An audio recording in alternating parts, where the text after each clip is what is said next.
Hi, my name is Olivia Leventhal, and today I have been given the honor of introducing IIzzie hockey. When I first met Izzie, I could not have been more thrilled, and since her arrival from Hythe in England earlier this year, it has been nothing short of growing excitement. I'm so happy that I can stand here today and honestly say that in only the few short months that I have known Izzie, she has become one of my dearest friends, and I know the class of 2017 would not be the same without her. I truly can't wait to hear what words of wisdom she has to share with us today, so please give it up for the one and only Isabel Hockey.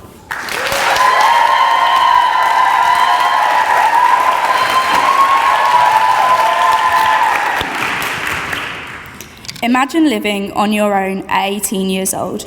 Your mum died when you were 8 and your dad died 9 years later. No parents, no home, and no education. That was the life of my French grandmother, Renée Pivillon. She has taught me many lessons, and today I would like to share them with you. She was born in Algeria in the north of Africa and had no chance to have an education because she had to work from a young age. Imagine being forced to give up your childhood, work all day, and not have the ability to go to school. Even if school can be boring or frustrating, it is so important to remember that not every child in the world is able to go to school. St. Mary's is a wonderful and safe place full of amazing opportunities, and we are all very lucky to be here. My grandmother has also taught me that being on your own is okay. She was on her own at 18, and then again at 29 when her first husband died. Alone with 3 children in Algeria, I cannot imagine the struggles and challenges she had to face.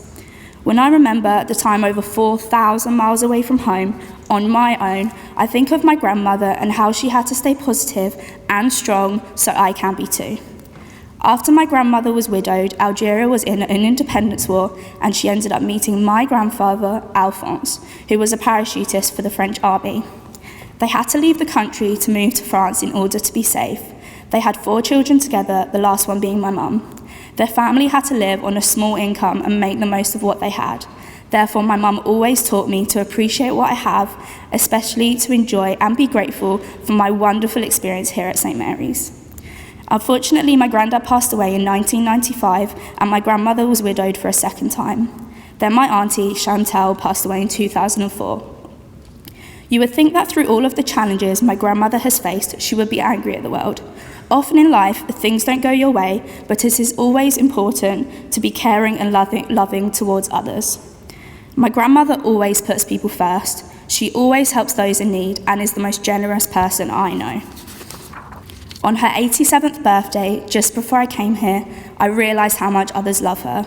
When the phone was constantly ringing, when there were over 20 people in her small dining room, I realised it is a lesson to all of us that you cannot expect love and kindness from others unless you care for them yourself. That is what my grandmother has done her entire life and why she is never alone. I wish I could give my parents, my grandmother, and the rest of my family a hug right now and just remind them how important they are to me. They might not be around forever, but I wish that I could follow in my grandmother's footsteps and have my family know how valued they are, because that is how she makes me feel. Another thing that I have learned through my grandmother is that language has no boundaries. She speaks French and no English, and I'm not fluent in French, but she still loves me and is still compassionate towards me. Even if you can't speak the same language as someone, you can show them compassion. This happens in my French family with all my relatives that cannot speak English, but it happens all around the world when people give up their time to help those in need. Volunteers around the world may not speak the same language as the people they are helping, they may not practice the same religion, or they may not have the same culture, yet they realise that everyone is equal and valuable. No matter where people come from, or no matter how little you understand them, everyone is entitled to the same amount of respect and kindness. My grandmother has shown me resilience because she has not chosen to be negative about the world.